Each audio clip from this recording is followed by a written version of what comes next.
Live from our 7 Tasmania studios, your nightly news with Kim Miller begins now. Good evening, everyone. America is reeling tonight from a murderous terror attack by an Islamic State radical at one of its most famous party strips in New Orleans. A Tasmanian-based journalist was staying in New Orleans, not far away from where the attack occurred. In an exclusive interview, Maddie Kerr joined us earlier to share what she witnessed and the decision she made that may have saved her life. Well, Maddie, thanks for joining us now. Where were you at the time and how close were you to the tragedy? So I was staying on Bourbon Street in just a quite a nice hotel. I decided not to go out just because there was so many people. It was just packed out there, and it was packed when it was still daylight. And then as the sun was setting, it was just people were getting more and more crazy. So I was on Bourbon Street.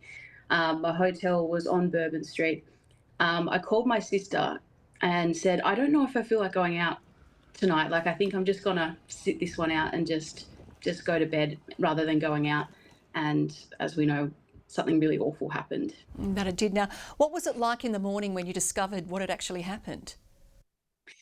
It was like weirdly quiet because it was just so hectic the previous few days where I've been walking around Bourbon Street and Orleans Street and Toulouse Street and Canal Street. I was on Canal Street just a few hours before that with all the Mardi Gras bandanas and beaded necklaces and bracelets and stuff. Everyone was just there to have a good time. Now, just before we go, Maddie, how are you doing now? I feel really weird. I feel like I haven't processed it properly because I'm a journalist and I see these kind of things happen all the time from afar, and then to be there in it.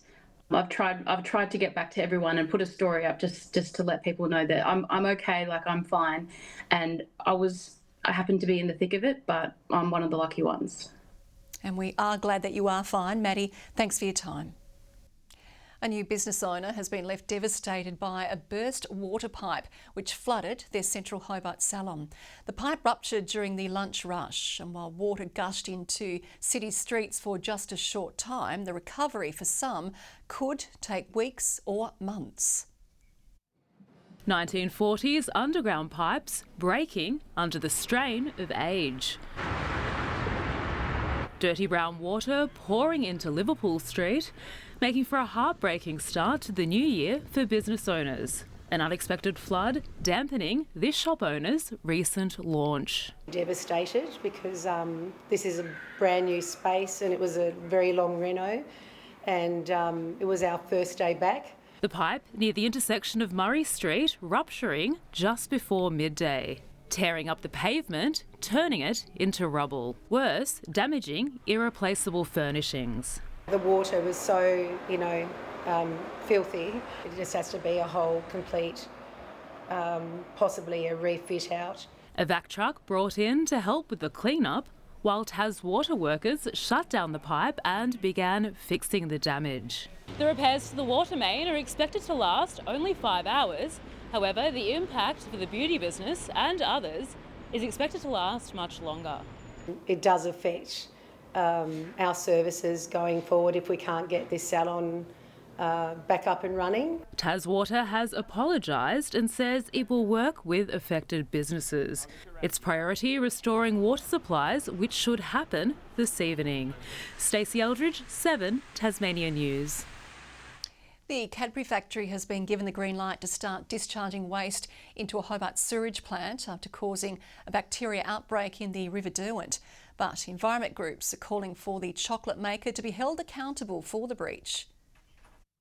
High-strength trade waste from Hobart's Cadbury factory triggered a meltdown at the Cameron Bay sewage plant, causing untreated effluent to spill out onto the Derwent River days before Christmas. But Taswater is now confident the chocolate maker has cleaned up its act. We've been working around the clock over the festive period, both with the EPA and with Mlay, to ensure that their pre-treatment on their site is up to scratch. Giving the company the green light to start resending its waste to the treatment facility, Mlay International has installed new buffer tanks to track what's going over. The GBE and the Environment Protection Authority keeping close watch. We will be continuing to make sure that they comply with all their permit conditions, and also that the new infrastructure that they've put in place works effectively. No ecological impacts have been detected from the sewage incident so far. Microbiological testing is all looking good, and we're undertaking environmental sampling ongoing and working closely with the EPA on that. But environmental groups are demanding Mlay be held to account. This is just another example of a large international company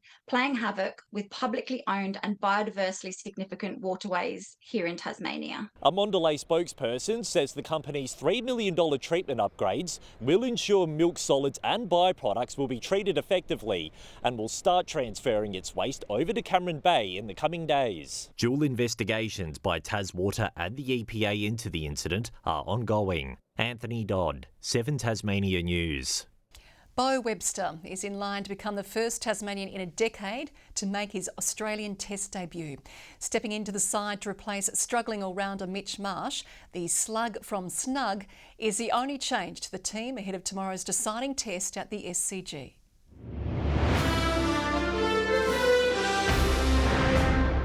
Kingston Beach residents have woken up to an early morning scare after a gas leak occurred near a local petrol station.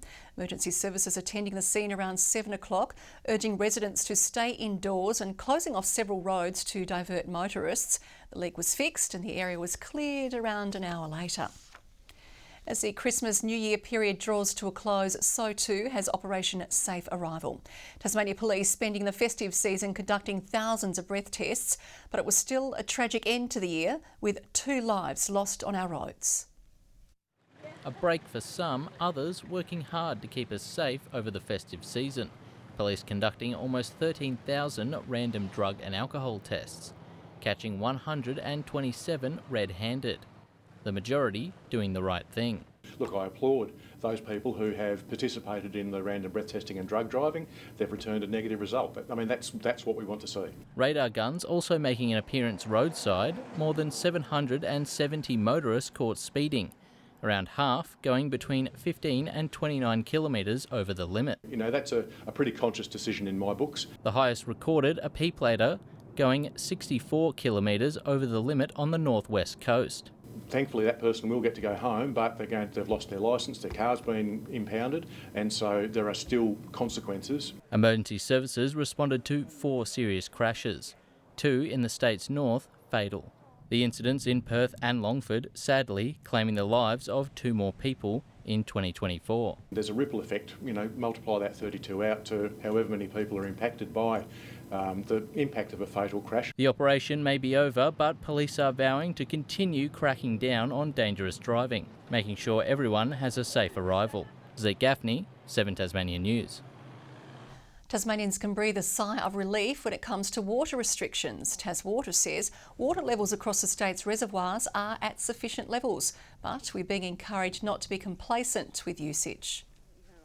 Shorter showers, turning the tap off when you're brushing your teeth are all little things that can help us as we get through summer. Localised restrictions have previously been enforced in recent summers on the state's east coast, including at Tribunna, along with Launceston and Bridport. Well, good news for those selling properties. Hobart, one of just 2 capital cities to see house prices rise in December, while the rest of the country experienced a sluggish end to the year. Real estate experts predict 2025 could be a strong year for both sellers and buyers. Hidden in the peaceful Margate hinterland, this Sandfly Road property is ready for its next chapter. Beautiful lifestyle home consisting of 5 bedrooms and 3 bathrooms and 2 living areas. Although at today's open house there wasn't a whisper of interest, but the agent in charge of this listing isn't concerned. A holiday response, she says, ahead of what she predicts will be a whirlwind year for property sellers. Inquiry rates have increased by over 100%. The latest PropTrack price index has pegged Hobart as a place to watch in 2025. Our capital city has bucked the national trend, one of 2 major cities to post a price rise in December through a modest 0.03%. Prices are 1.5% up over the year, though still well off the March 2022 peak. Overall, the nation is down almost 0.2%. I think one of the key factors here is that Property prices in Hobart saw very significant drops post-2022 when we saw interest rates increase. Hobart real estate agents report a dip in interstate buyers over the past month, but predict a strong rebound heading into 2025, keeping Tasmania at the top of the list for those looking for a change. But it may not be all in the seller's favour. The new year is also shaping up as promising for those eager to break into the market. If we do see interest rates come down, that will be good news for buyers in Hobart because they will have higher borrowing capacities. Sarah Benalik, 7 Tasmania News. Maya Joint is ready to make her debut at the Hobart International. The teenage Aussie today named as the latest wildcard entry for Tasmania's biggest tennis event. So she's 18 years old, a real talent, so we're really excited about having her come down. Maya is the reigning champion from the 2024 Burnie International, becoming the youngest Aussie woman to win that title. The Hobart International gets underway on Monday. New Year's Eve fireworks were a showstopper, but some lucky sky gazers have enjoyed a spectacular show of a different kind. The Aurora Borealis, or Southern Lights, igniting our skies and social media. This was above Hobart. It's caused by giant explosions on the surface of the sun, which send a cosmic storm of particles flying towards Earth. The good news, they're harmless to humans. The bad news, they're impossible to predict. A strange sight for onlookers in Launceston this morning. A seal joining some bemused cows in a paddock. The semi-aquatic visitor quickly making itself comfortable before taking a tour of its new surroundings.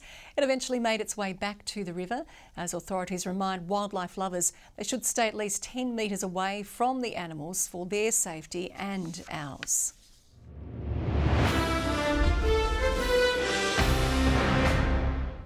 The Hobart Hurricanes have forced their way into the top 4, toppling the previously undefeated Sydney Sixers with a 50-run victory. Despite being without skipper Nathan Ellis, the Canes smashed their way to a 3rd straight win, the first time they've done so since 2021. The cane crushing making for a horror collapse for the visitors.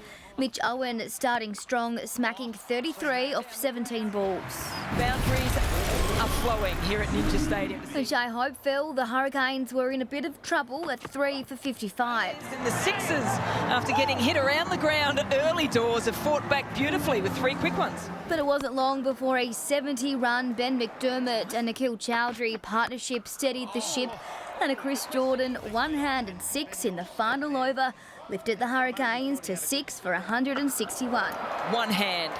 Is that all he needs? Yes, it is. The Sixers look promising in reply. James Vince hitting big Billy Stanlake out of the ground. Oh, he's picked that up. That boundary has been peppered today. It's gone. Out of here. Then came the fall of the star-studded Sixers. Happy runner. Happy delivery. And a Chris Jordan 3-wicket masterclass, humbling the ladder leaders, all out for 111. The Hurricanes handing the Sixers their first loss of the season. Jordan picks up his 3rd, and the Sixers' winning streak comes to an end. The Canes now 3 from 3, the first triple winning streak since December 2021. And sailors return to the water today, competing in the King of the Derwent yacht race. 28 local boats, along with crews from the Launceston to Hobart, Sydney Hobart and Melbourne to Hobart races, all chasing the coveted trophy.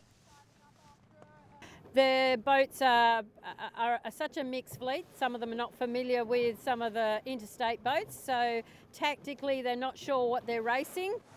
Celebrating its 76th year, it was Andrew Smith aboard the boat Cockwomble, which crossed the finish line first.